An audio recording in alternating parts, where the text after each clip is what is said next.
They accused this boy at the pool, where he worked as a lifeguard, of sexual assault and got him fired from his job. Before he was fired, however, and this shows their entire premeditated plan, they invited the boy over to a different girl's house, waited till he came over, then forced him to leave.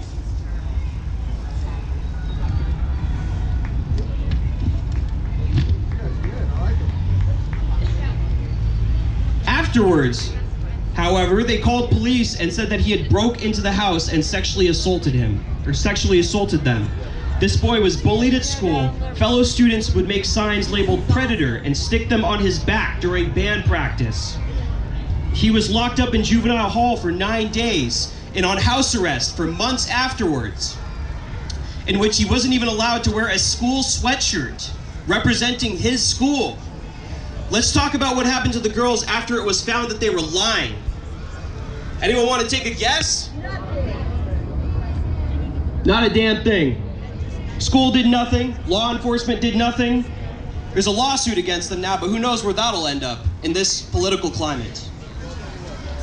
Yet the Me Too movement says that only women are the victims. False rape allegations are apparently so minuscule, they don't even deserve a mention.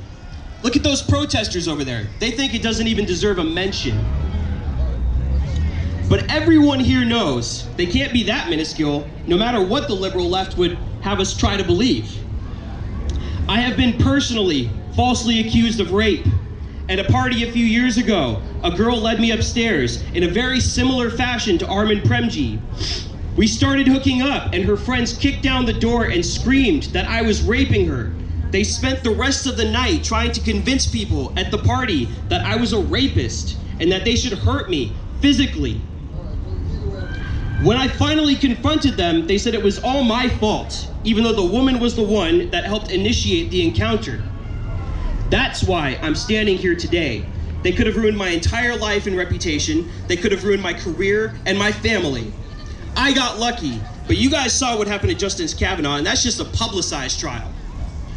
You've heard the other stories that I told you. Understand that it happens hundreds to thousands of times, and yet they go unreported because it doesn't fit the liberal left's narrative that all women are victims.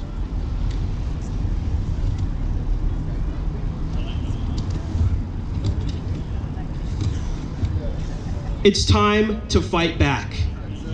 I know it can be terrifying to speak out.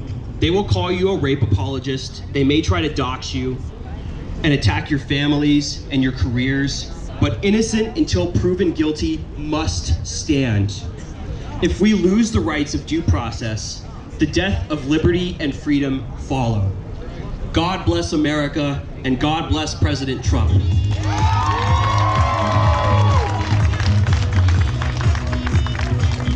Make some notes for Brother Saleem. All right, this next speaker that we got on my list, I know most of you guys will know him. This guy came all the way from Arkansas. And I think you guys know, he does the late night rant on his Facebook. Follow him too, he's a really solid brother. He's the #1 rebel I've ever seen. And he walks around with the pig. I don't know if he brought his pig today, but I love that brother. Give it up for Brother Billy Session!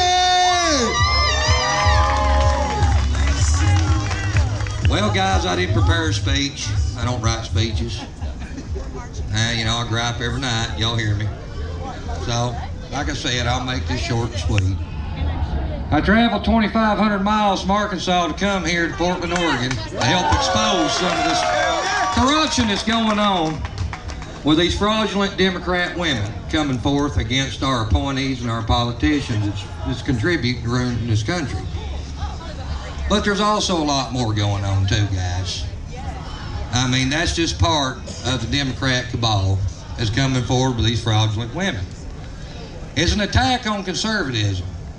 The Democrats is totally not happy that Trump's in the White House. Their champion got beat in 2016, and they're not going to give up anytime soon.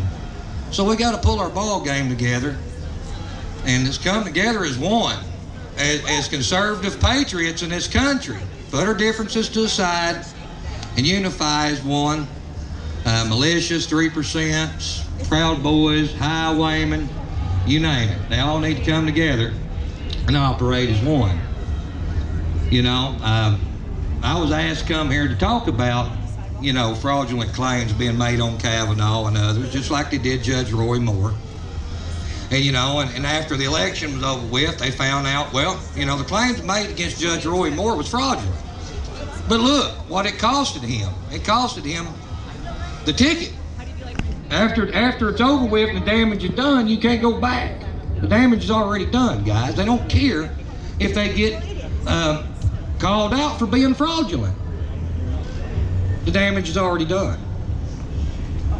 So they're going to continue to come and do this kind of thing. And the thing about it is, the real legitimate women that has been sexually assaulted, they're going to be scared to come forward to say anything now because all these fraudulent women coming out. You know? I mean, think about it. I mean, if you're a woman and you were actually sexually assaulted, would you want to come out after all these women in the news has been made out to be fraudulent for taking Democrat and Soros's money? And everybody's looking at you the same as everybody's looking at them? I mean, think about that, guys. Would you want to do that? So, this hashtag him too is a double-edged sword that they're doing over there. They're weaponizing it. They're making it